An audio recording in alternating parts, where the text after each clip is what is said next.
Ladran y después cabalgan. Ladran, luego cabalgamos. ¿Os acordáis? Ladran, luego cabalgamos. Ese era el título del lema de la predicación de hoy. En realidad la frase es un poquito más larga y es una frase sacada del Quijote, del libro de Don Quijote, el hidalgo Don Quijote, que, bueno, no sé si lo habéis leído, pero igual habéis visto la película o los dibujos que daban de Don Quijote, Sancho, ¿os acordáis? Y esa frase no hace falta haber leído el Quijote. En España se dice mucho, ¿no? Ladran, pues señal de que cabalgamos, ¿no? Y hay un momento en el que están pasando por una era, ¿no? Un campo y los perros ladraban, guau, guau, guau, guau, y Sancho le dice a Quijote: oye, señor, los perros no hacen más que ladrar. Sancho: ladran, señal de que cabalgamos. Y se usa mucho esa frase para cuando somos criticados o nos vienen problemas. Dice, bueno, pues vienen problemas, nos critican porque estamos haciendo cosas. Si estuviéramos cruzados de brazos sin hacer nada, no tendríamos ningún problema. Nadie nos criticaría, nadie... O sea, si tú quieres vivir en paz, que nadie te critique y ajeno a toda clase de conflictos y problemas, no hagas nada. Y especialmente para el Señor.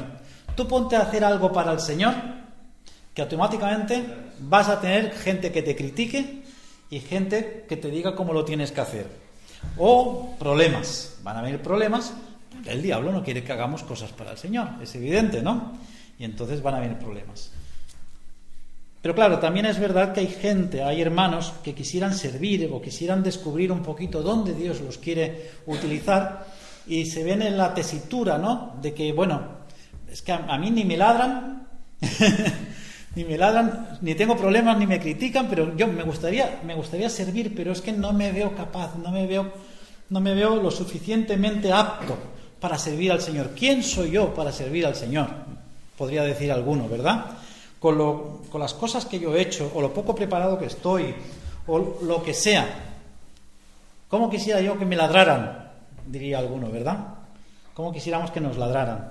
Pues mira, déjame que os diga que Dios, en su infinito amor, en su infinita paciencia, demostrada en el sacrificio de su propio Hijo, Jesucristo, quiere que cada uno de nosotros lleve fruto. Que cada uno de nosotros llevemos un fruto precioso delante de su presencia. Un fruto del que los demás puedan crecer, de los que los demás se puedan alimentar. Y no es necesario tener algo especial, ¿no? Algún don especial, o un montón de dones, o tener capacidades llamativas, o una gran preparación. Dios puede utilizaros a cada uno de vosotros, me puede utilizar incluso a mí, fijaos. Dios puede hacerlo. Pero a veces Dios está impedido por nuestros propios miedos, por nuestras propias frustraciones, por nuestras propias excusas que nos decimos a nosotros mismos.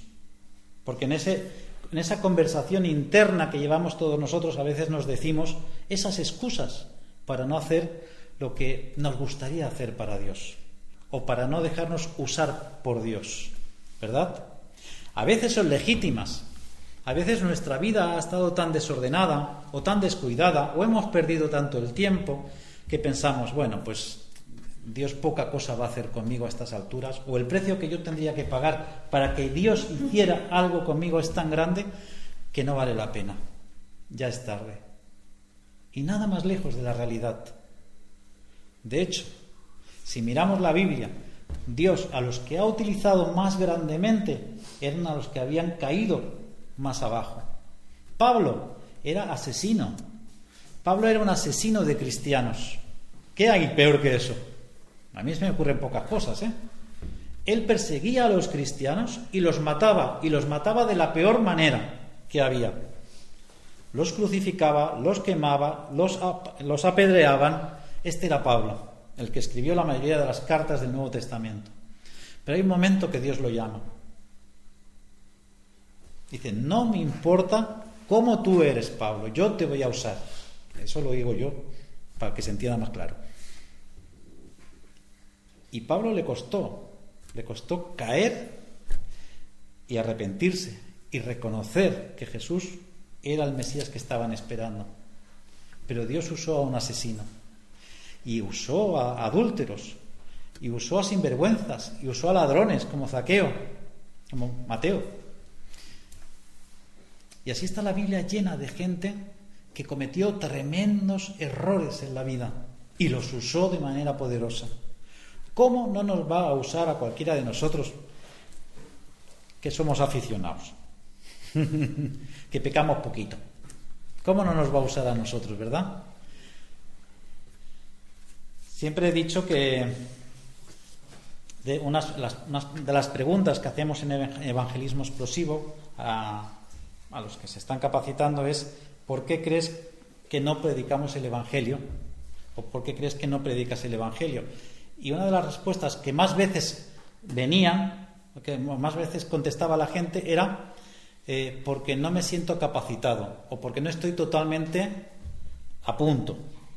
Y los creyentes estamos esperando eso, a estar fetén, a estar completamente limpitos y completamente en orden para ponernos a servir a Dios.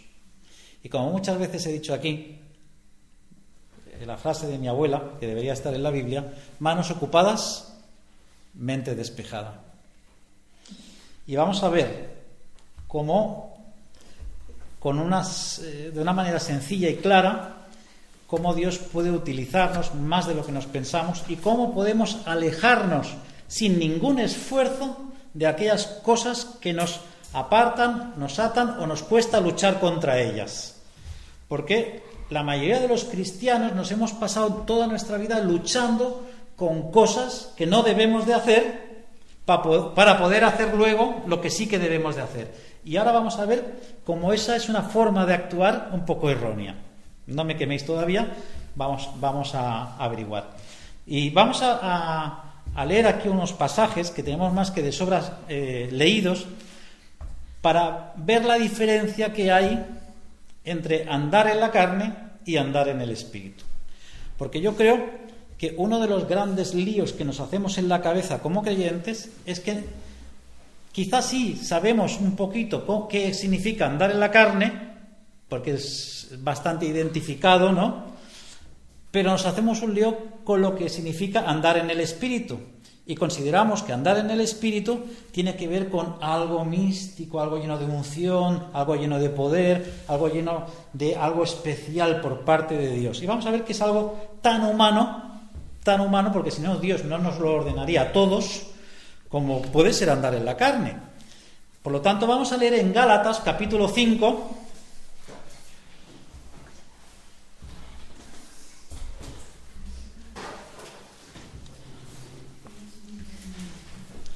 capítulo 5, en el versículo 16.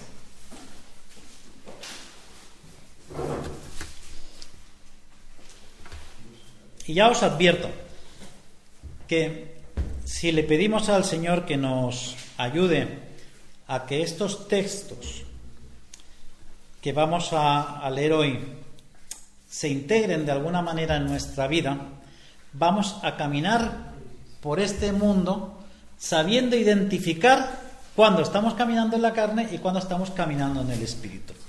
Por ejemplo, leemos: digo pues, dice Pablo, versículo 16 del capítulo 5. ¿Leo? ¿Sí? Digo pues, andad en el Espíritu y no satisfagáis los deseos de la carne, porque el deseo de la carne es contra el Espíritu y el del Espíritu es contra la carne. Y estos se oponen entre sí,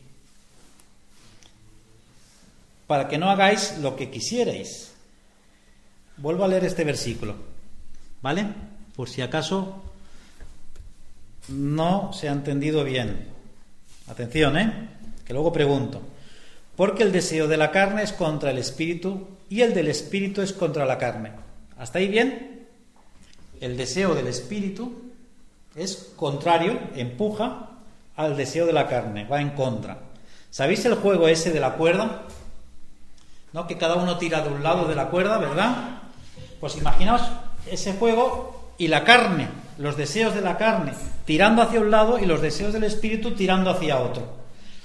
¿Verdad que si los dos soltaran, igual se caerían? O si tiran con suficiente fuerza, uno parece que tirara del otro. Pues quizá hemos interpretado lo que es andar en el espíritu y andar en la carne como eso, como dos luchas que uno tira hacia un lado y otro tira hacia otro. Y vamos a ver cómo hay un matiz interesante que nos va a abrir una perspectiva de cómo podemos caminar en el espíritu, andar en el espíritu de una forma mucho más sencilla, sin tener que batallar contra esas obras de la carne.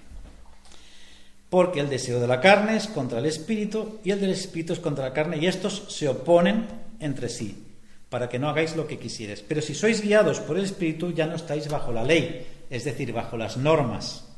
La ley se refiere a las normas que seguían el pueblo judío del Antiguo Testamento. Y manifiestas son las obras de la carne. Pues si alguien tenía dudas y alguien se pregunta, bueno, ¿y cuáles son las obras de la carne? Pues aquí Pablo dice, os voy a dar una lista. Os voy a dar una lista para que no os quepa duda. Dice, manifiestas son evidentes, o sea, por si alguien tenía dudas, son adulterio, fornicación, inmundicia. Otro día hablaremos qué significa cada cosa por si alguien tiene dudas.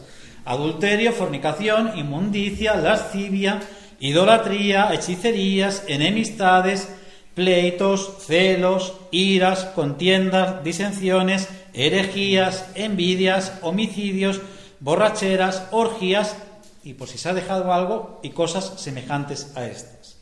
Hay una cosa interesante. Dios, en su infinita sabiduría, inspiró a Pablo para que no hiciera esta lista de una forma que fuera de más a menos. O sea, de pecados más graves a pecados más pequeños, sino que lo barrechó todo. Lo hizo aleatorio. De manera que nosotros leemos y no podemos decir este pecado es más importante que este, porque aparentemente están reliados. Lo que pasa es que los creyentes siempre intentamos buscar que hay pecados más graves que otros, más importantes que otros. Y cuando leemos esta lista, la leemos de la siguiente manera la mayoría de los cristianos, aunque no lo queramos reconocer. Y manifiestas son las obras de la carne, que son adulterio, fornicación, inmundicia, lascivia, idolatría, hechicerías. Y con la boca pequeñita y dice... ¿Dónde me he quedado? Enemistades, pleitos, celos, iras, contiendas, disensiones, herejías, idolatría, hechicerías, enemistades, envidias, homicidios, borracheras, orgías. Todo es pecado. Todo es pecado y ninguno es más importante que otro. Tan pecador es como el que comete adulterio o el que comete lascivia, idolatría, hechicería, según este texto bíblico, como el que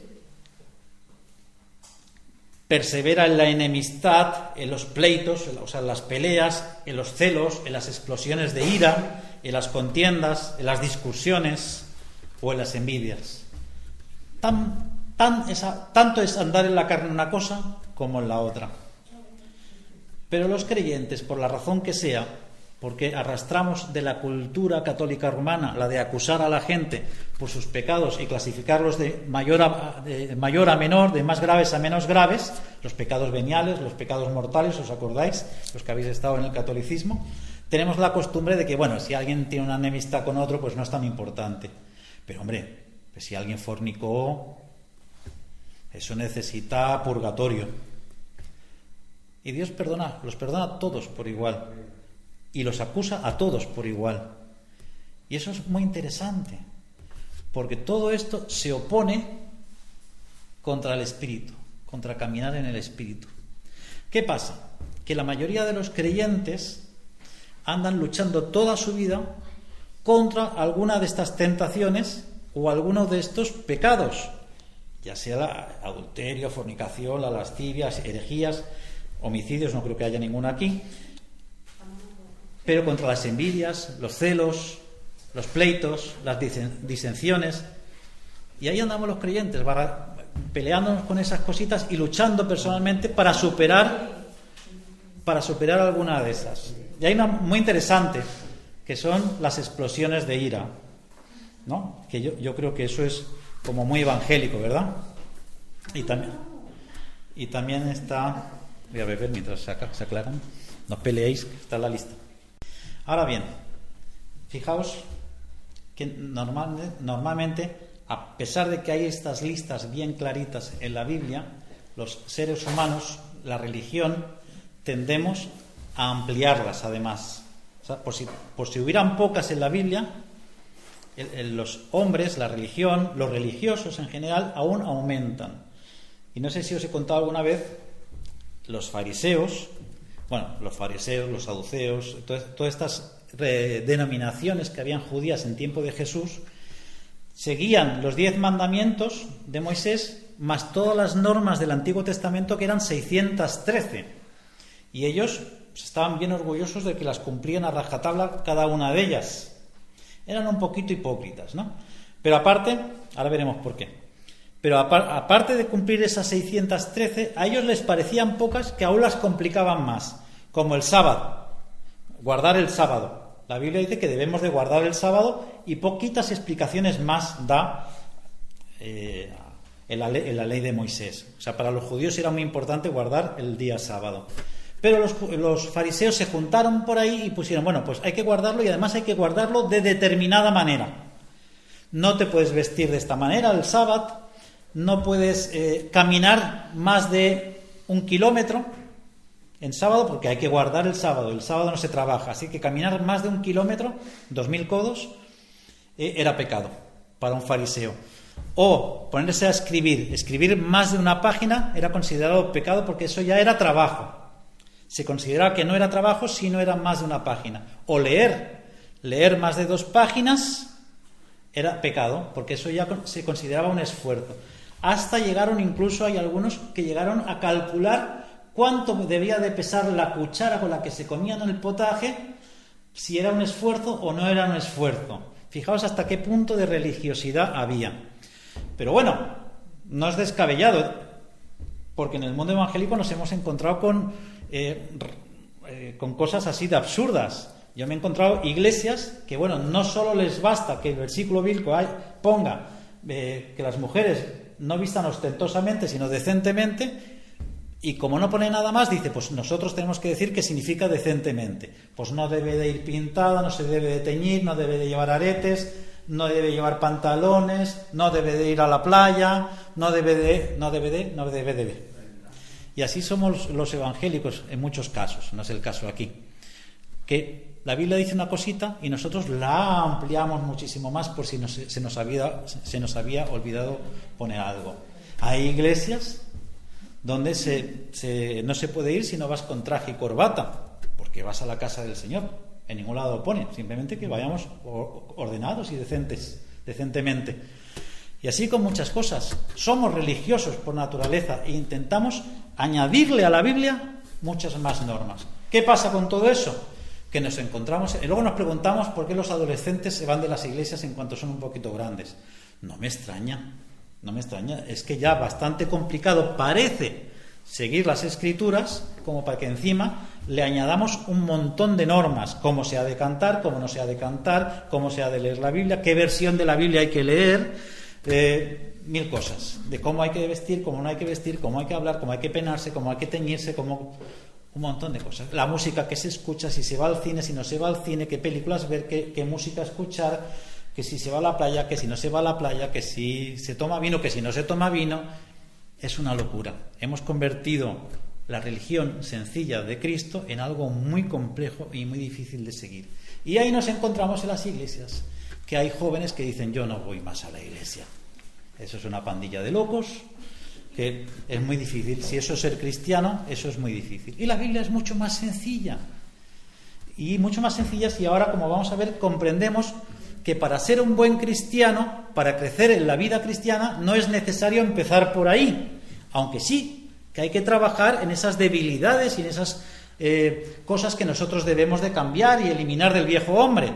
Pero hay que empezar por otro lugar. No sé si os he contado alguna vez de ese pastor, un pastor que tuvimos, que traje a un a un chico medio hippie con coletas y que fumaba canutillo de ese que se lía, etcétera. Y mira, hizo la oración y el domingo vino a la iglesia. Maravilloso, ahí estaba con su camisa rota, observando, escuchando el mensaje, y el pastor, cuando da la bienvenida, le damos la bienvenida a fulanito de tal, que esta semana ha hecho la oración de fe, todo el mundo, bien, gloria a Dios, hay un aplauso ahí bien grande. Ahora solo le falta que deje el tabaco y se corte ese pelo. ¿Pensáis que volvió ese chico? No volvió. ¿Y quién le dijo a este pastor que eso era lo indispensable para empezar a ser un buen cristiano? Y a veces somos así. Y es que hemos invertido el orden a la hora de discipular a los nuestros, a la hora de decirle a los nuestros qué es lo importante, por dónde hay que empezar. Y creo que hay que empezar siguiendo a Cristo. Y Cristo, Jesús, el que estuvo aquí en la tierra, era un hombre activo, lleno de acción, que llevaba cosas a cabo, que eso significa acción, y que caminaba hacia adelante, andaba en el Espíritu, ciertamente, es decir, se involucraba en cosas que conseguía que se produjeran, que se llevaran a cabo. Porque si nosotros nos enfocamos solamente en lo que no hay que hacer, en estas obras de la carne, en caminar en la carne, si solo nos enfocamos en eso, vamos a conseguir iglesias llenas de gente pasiva, no activas como Jesús, sino gente pasiva, es decir, que se cruza de brazos, pues esperando a ver si dejo este pequeño vicio, a ver si dejo aquellos pequeños pensamientos, a ver si dejo estas pequeñas actitudes, a ver si algún día consigo leerme un libro entero, a ver si, y así pasan los años, y los cristianos pues están ahí pues esperando a ver si el Señor los cambia, y sin avanzar, y sin disfrutar de lo que es caminar en el Espíritu. Los monjes en la Edad Media llegaron a esa misma conclusión. Si estamos en un mundo contaminado y estamos en este mundo, jamás vamos a poder vivir una vida recta y sana. Y cogieron y hicieron monasterios y se fueron de las ciudades al monte a vivir ahí, porque pensaban que ahí iban a poder llevar una vida recta y santa delante de Dios. Y lo que no sabían es que el pecado está incrustado en la vida del ser humano, y donde vayan va a ir el pecado con ellos, si Cristo no es el que transforma nuestras vidas. Y ahí se encontraban, pues igual, contaminados igual, con sus mismas luchas, luchando con su viejo hombre o su vieja mujer, solo que en vez de en la ciudad, pues en la montaña solos. 900 tíos ahí solos en la montaña, pues dime tú. Debemos concentrarnos en las acciones, en el movimiento. La Iglesia debe de ser un pueblo en acción, en movimiento, pero no en el movimiento equivocado, porque cuando uno se centra solo en guardarse de no caer en estas obras de la carne, sin darse cuenta, no solamente no está quieto, sino que está andando en dirección a las obras de la carne, está andando en la carne. Pero cuando uno dice, bueno, yo tengo estos problemas con la carne, tengo problemas de celos, tengo problemas de envidia, tengo problemas de lascivia, tengo problemas de borracheras, tengo problemas de ira, tengo problemas pues de discutirme, de pleitos. Pues en lugar de estar peleándome con eso, en lugar de estar batallando con eso, voy a coger y voy a ir en la otra dirección. Me voy a poner en acción, a hacer las cosas que Dios sí quiere que yo haga. ¿Se entendió hasta ahí? Muy bien. Ahora, ¿qué cosas? Ya sabemos qué cosas Dios no quiere que hagas. Las hemos leído aquí y hay muchas más. Ahora, ¿qué cosas quiere Dios que hagas? ¿Qué cosas quiere Dios que hagamos? Por ejemplo, saludaos los unos a los otros. Dios quiere que hagamos eso. Lo dice como un mandamiento. Cuando Pablo empieza a enumerar esta lista de unos a otros entre Corintios y Gálatas, por ejemplo, dice, saludaos los unos a los otros. Pues es un mandamiento. Cuando nosotros podemos ir a una iglesia y no saludamos a nadie, porque ese día, yo qué sé, se nos cruzó una gaviota por el lado y tenemos el día atravesado, pues de alguna manera estamos pecando. ¿A que no parecía un pecado eso? Pues lo es. Pues entonces vamos a tomar la acción, vamos a saludar a nuestros hermanos. Y si es con una sonrisa, mejor. Y si la sonrisa no nos la pueden ver, que nos la vean en los ojos. Y si los ojos los tenemos medio apagados, pues le damos un abrazo para que sepa que es sincera ese saludo. ¿Qué más cosas son cosas de acción de Dios? Cosas que Dios nos dice, esto sí, hacedlo. Orar unos por otros. Pues cuando uno pues decide y se acuerda, aunque esté trabajando, aunque esté pintando, aunque esté limpiando, aunque esté en el autobús, me acuerdo de Bernardita, pues voy a orar por Bernardita. Señor, no sé qué estará haciendo ella ahora mismo, si está cuidando al viejito, si le está haciendo de comer o está haciendo la siesta, pero bendícela allí donde esté, cuídala, guárdala, cuida su salud. Estamos obedeciendo a Dios. Fijaos que mientras ya estás orando por esa persona, tu mente no está pensando en esas cositas con las que estás luchando, sean celos, sean envidias, sean otras cosas. Servíos los unos a los otros. Mientras estamos sirviéndonos unos a otros en la medida de lo posible, no estamos ocupados en otras cosas. Sobrellevad las cargas de los unos de los otros. Perdonaos los unos a los otros. Esos son síes de Dios. Esas son cosas que Dios quiere que sí hagamos. Cuando nosotros hacemos las cosas que Dios quiere que sí hagamos, automáticamente no estamos haciendo lo que Dios no quiere que hagamos, porque nuestra mente no puede estar ocupada en dos cosas a la vez. De la misma manera que cualquiera de nosotros no puede ir en dos direcciones a la vez. Yo no puedo ir hacia el Valle Hebrón y a la vez ir hacia Buen Pastor. No puedo. No sería yo. Puede que si fuéramos dos, uno sí puede ir para allá y otro puede ir para acá.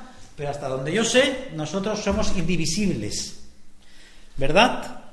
Por lo tanto, yo no puedo caminar en la carne y caminar en el espíritu a la vez. Por lo tanto, cuando uno decide caminar en el espíritu, automáticamente se aleja de la carne. No es que la carne se quede aquí en el medio y yo camino, ¿verdad? Y la carne me sigue. No, cuando yo camino en el espíritu, la carne se va alejando a la misma vez, a la misma distancia que nos alejamos nosotros de ella. Dar es otro sí de Dios. Quizás de lo que menos queremos, ¿no? De esas cosas que Dios sí quiere que hagamos, que más nos cuestan. Dar. Id y predicad el Evangelio es otra de las cosas que Dios sí quiere que hagamos. Cuando nosotros no predicamos el Evangelio, estamos desobedeciendo a Dios, porque es un mandamiento. Lo pondré de otra manera. Si Dios dice, no os peleéis, pero también dice, id y predicad el Evangelio, los dos son mandamientos. Por ejemplo, cuando yo me peleo, estoy desobedeciendo a Dios. Y cuando no predico el Evangelio, también estoy desobedeciendo a Dios. Aprovechad bien el tiempo. Efesios 5:16. O sea, no desperdiciar el tiempo. Cuando uno malgasta su tiempo, es como si malgastara el dinero. Peor, porque el dinero va y viene, pero el tiempo nunca vuelve. Así que somos grandes pecadores cuando desperdiciamos el tiempo y lo podemos aprovechar en cosas que sean útiles para nuestra vida y para el reino de Dios. Efesios 5:18. Sed siempre llenos del Espíritu Santo. Bueno, ¿cómo es esto? ¿Que seamos siempre llenos del Espíritu Santo? ¿Esto es un mandamiento? Pues sí. Pues cuando nosotros no somos siempre llenos del Espíritu Santo, estamos pecando. Oh, pues ahora sí. Ahora nos estás dando la razón. Sí que caminar en el Espíritu tiene que ver con algo así, bien de poder, de gloria, de manifestaciones, de dones especiales. Fijaos que el versículo, incluso lo podemos mirar en otras versiones, el sentido original que tiene es manteneos llenos del Espíritu Santo. Porque el Espíritu Santo, una vez que nos convertimos, se da sin medida. Así lo dice Pablo. El Espíritu Santo se da sin medida, se da. No te puede dar un cachito de Espíritu Santo y un cachito no, porque es una persona, o está con nosotros o no está. No puede estar a medias. No puede estar el Espíritu Santo un pie fuera y un pie dentro. Lo tenemos. Nuestra responsabilidad es mantenernos llenos del Espíritu Santo. Pero Pablo es inspirado por el Señor, no nos deja en el aire el cómo mantenernos llenos del Espíritu Santo, sino que nos dice cómo, en el versículo siguiente. Lo tengo por aquí, Efesios 5:19. ¿Cómo nos podemos mantener llenos del Espíritu Santo? Pues yendo a congresos de avivamiento, a que me oren por mí de manera poderosa, que me unjan con aceite. No, algo tan humano y tan sencillo como lo siguiente: hablando entre vosotros con salmos, fíjate, con salmos, porque los salmos expresaban la historia y el carácter de Dios, con himnos y cánticos espirituales. O sea, cánticos espirituales no es que sea algo metafísico, es cantos que dan la gloria a Dios. Los himnos se entendían como la doctrina de Dios. Por ejemplo, Efesios capítulo 1 es un himno, aunque aquí está escrito, nosotros lo leemos capítulo 1, era un cántico, era un himno, porque la gente no sabía leer, y entonces la única forma de que aprendieran doctrina era cantando. Entonces le ponían música. Y en Efesios capítulo 1, por ejemplo, tiene música. Cuando habla de que de que Dios no estimó ser igual a los hombres, tal y cual, pues eso se decía cantando. Y alguien lo recogió y lo puso aquí. Fijaos qué bonito. Sigue hablando. Cantando y alabando al Señor en vuestros corazones, dando siempre gracias por todo al Dios y Padre de nuestro Señor Jesucristo. Así que podemos reducirlo a 3 cositas. Teniendo comunión con el Señor, orando, cantando alabanzas, cantando salmos e himnos entre nosotros, es decir, aprendiendo de las Escrituras, aprendiendo de Dios y siendo agradecidos. Con esas 3 cosas tan sencillas nosotros nos mantenemos llenos del Espíritu Santo. ¿Quién no quiere cumplir con ese requisito del Señor que sí que quiere que hagamos, en lugar de estar concentrados todo el tiempo en lo que no debemos de hacer? Pues muy bien, solo tenemos que regresar otra vez a Gálatas y continuamos en el versículo 22. Hasta ahora hemos visto qué es andar en la carne. Ahí ha aparecido una lista tremenda, que debemos de huir de esas cosas, pero no nos debemos obsesionar con esas cosas. Nuestra obsesión debe estar con cumplir lo que sí que quiere Dios que hagamos, lo que Dios quiere que nos pongamos manos a la obra. Y Dios quiere que hagamos. Porque mira, cuando nosotros nos servimos unos a otros, cuando nosotros oramos unos por otros, cuando nosotros nos ayudamos unos a otros, cuando nosotros nos saludamos unos a otros, cuando aprovechamos bien el tiempo, cuando obedecemos a ese mandamiento de que nos mantengamos llenos del Espíritu Santo, orando, cantando, siendo agradecidos y aprendiendo de las Escrituras, nos mantenemos llenos del Espíritu Santo. ¿Y sabéis qué pasa cuando nos mantenemos llenos del Espíritu Santo? Cuando tú una maceta la mantienes llena de lo que necesita, de su tierra, de su agua, de su abono, ¿qué pasa? Germina fruto. Así que cuando somos siempre llenos del Espíritu Santo, que es así de sencillo, viviendo una vida cristiana enfocada en lo que sí que hay que hacer, pasa esto en nosotros. Más el fruto del Espíritu es amor, gozo, paz, paciencia, benignidad, bondad, fe, mansedumbre, templanza. Contra tales cosas no hay ley. Dicho de otra manera, contra tales cosas no hay normas. Ya nos pueden poner delante de nosotros todas las normas religiosas o todas las normas bíblicas, que si en nosotros se manifiesta el fruto del Espíritu Santo como consecuencia de vivir caminando en las cosas que sí que Dios quiere y olvidándonos de lo que Dios no quiere, automáticamente va a germinar en nosotros el fruto del Espíritu Santo. Y el fruto es uno, compuesto de estas cualidades. Amor, que cuando germina en nosotros esa parte del fruto que es el amor, el odio, la falta de perdón, el adulterio o las tentaciones desaparece. El gozo, va a desaparecer la tristeza, la depresión, la ansiedad. La paz, pues va a desaparecer la culpa, la frustración, los celos, las contiendas. Va a haber en nosotros paciencia, y dejaremos de ser irascibles, o sea, tener explosiones de ira, de decir palabrotas, de confiar más en Dios, benignidad. Vamos a alejarnos de la avaricia, vamos a ser más generosos, vamos a ser más serviciales. La bondad, vamos a echar fuera el egoísmo. La fe no tiene que ver necesariamente con pensar en cosas milagrosas. Hemos dado el paso de fe más importante que podemos pensar todos nosotros, que es el paso de fe, de creer en Jesús. Mansedumbre, todo lo soporta. Podemos soportar la presión, soportar la tentación, la templanza, que es dominio propio. Vamos a soportar y controlar nuestra lengua, nuestra mente, etcétera. Por lo tanto, cuando se manifiesta en nosotros el fruto del Espíritu Santo, que es todas esas cosas, no solo una, es todas, mayor o menor medida, consecuencia de caminar en las cosas que sí Dios quiere, no en las que no quiere, sin darnos cuenta, vamos a dejar de luchar con las obras de la carne, sin esfuerzo, sin ningún esfuerzo, porque no nos queda ni tiempo ni lugar en nuestra mente y en nuestro corazón para pelear con todas esas cosas que nos mantienen inmóviles y sin hacer nada. Y nos vamos a dar cuenta que caminando, haciendo las cosas que sí Dios quiere, esas cosas van a desaparecer. Por eso, cuando uno camina en el Espíritu, no hay normas que valgan, no hay ley que valga. Nada de eso tiene poder contra nosotros. Tan solo el amor y la libertad que Dios nos ha dado.